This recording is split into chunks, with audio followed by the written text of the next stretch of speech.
Ethan Walker had always been a dreamer.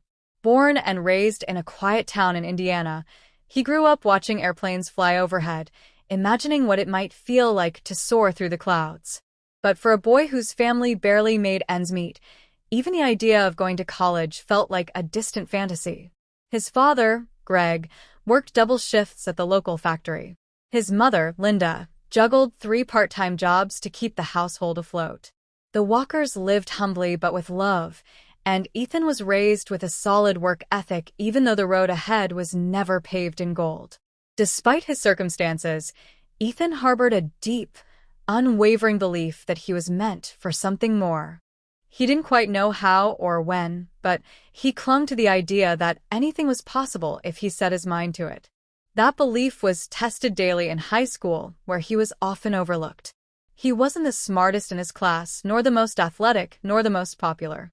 But he had something else: persistence. It all started with a challenge. One day during his sophomore year, his history teacher, Mr. Bennett, announced a national essay competition. The prize? A full scholarship to a prestigious leadership conference in Washington, D.C. Most students rolled their eyes and ignored it. But Ethan saw a door, maybe the only door, that could crack open the life he imagined. He poured his heart into the essay, writing about leadership not as a title, but as a responsibility to lift others while rising yourself.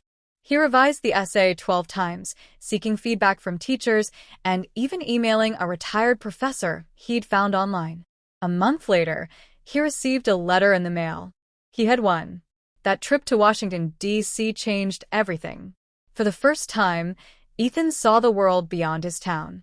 He met teenagers from across the country, children of politicians, entrepreneurs, and artists. For a brief moment, he felt out of place. But as the week unfolded, he realized something powerful. Intelligence wasn't exclusive to the elite. Drive wasn't patented by the wealthy. The only thing separating him from those kids was opportunity, and now he had one. Back home, something awakened in him. He began waking up at 5 a.m. to read biographies of leaders, innovators, and thinkers. He started running, not just for health but to train his mind to push through discomfort. He wrote daily goals and kept a journal tracking every small victory and setback. He began tutoring younger students for free, believing that helping others would also sharpen his own skills. By senior year, he'd earned near-perfect grades, scored impressively on standardized tests, and was nominated student council president. More importantly, he became someone others looked up to. But college still seemed like a steep mountain. Money was tight. His parents were supportive, but there was no nest egg waiting for him. So Ethan applied for every scholarship he could find, local, national, obscure.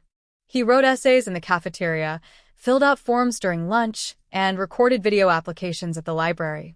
Rejection letters piled up, but he refused to stop. Then one evening, just after dinner, his phone buzzed with an email notification. He had been awarded the highly competitive Future Leaders of America Scholarship. Full ride. All expenses paid. Ethan hugged his mother so tightly she cried. His father sat on the porch, staring at the stars, whispering, "You did it, son." College brought new challenges, but also new clarity. Ethan majored in political science with a minor in psychology. He interned for local officials, volunteered in underfunded schools, and eventually landed an internship in the office of a congresswoman in D.C. He learned how systems worked, how power operated, and how real change was created, not overnight, but over time, with relentless effort. During a leadership summit in his junior year, Ethan met a woman named Dr. Alyssa Granger, a professor and motivational speaker known for transforming rural communities through education. She spoke of how real leadership was about empowering others, not controlling them. After the event, Ethan approached her with a thank you and a few curious questions. That conversation turned into a mentorship that lasted for years. Dr. Granger introduced Ethan to community development programs, helped him write research papers, and challenged him to think critically. She once told him, "If you want to achieve anything, you need 3 things: clarity, grit, and the willingness to start even when you're not ready." That quote stuck with him like a song lyric. After graduating summa cum laude, Ethan turned down a high-paying consulting job and returned to his hometown. People thought he was crazy. But he had a vision to create a center for youth leadership where kids from small towns could access the same tools and mentorship that had changed his life. He scraped together savings, took out a small business loan, and rented a dusty building downtown. He painted the walls himself, added second-hand furniture, and named it the Catalyst Center. At first, only a handful of kids showed up. But word spread. Ethan brought in guest speakers via Zoom, taught workshops on college prep and communication, and even ran a free summer boot camp on entrepreneurship. Parents began volunteering. Teachers referred students. Local businesses donated supplies. What started as a one-man mission grew into a movement. One day, during a mentorship session, a shy 14-year-old named Tyler whispered to Ethan, "I didn't think someone like me could do anything big until I met you." Ethan smiled. He had once been that boy. And now he was living proof that dreams were not just for the privileged. They were for anyone who dared to believe in them enough to fight for them. Years passed. The Catalyst Center expanded to neighboring towns.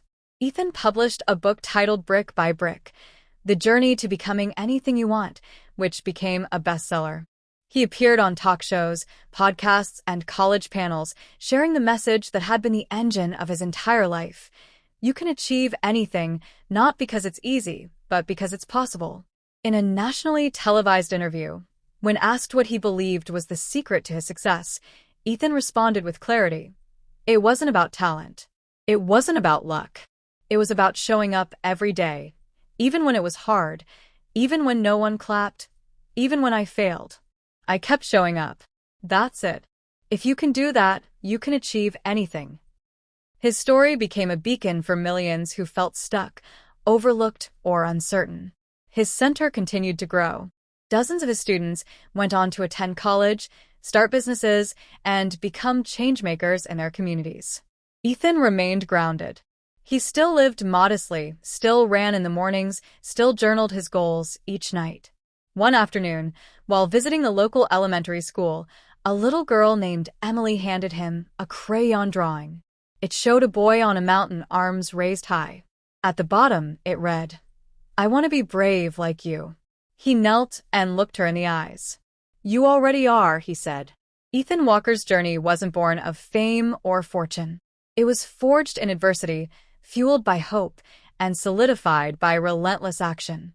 His life proved something powerful, that no matter where you start, no matter who doubts you, no matter how steep the climb, if you dare to believe and keep moving forward, you can truly achieve anything. And that's a truth not just for Ethan, but for everyone willing to take that first brave step. Tawa.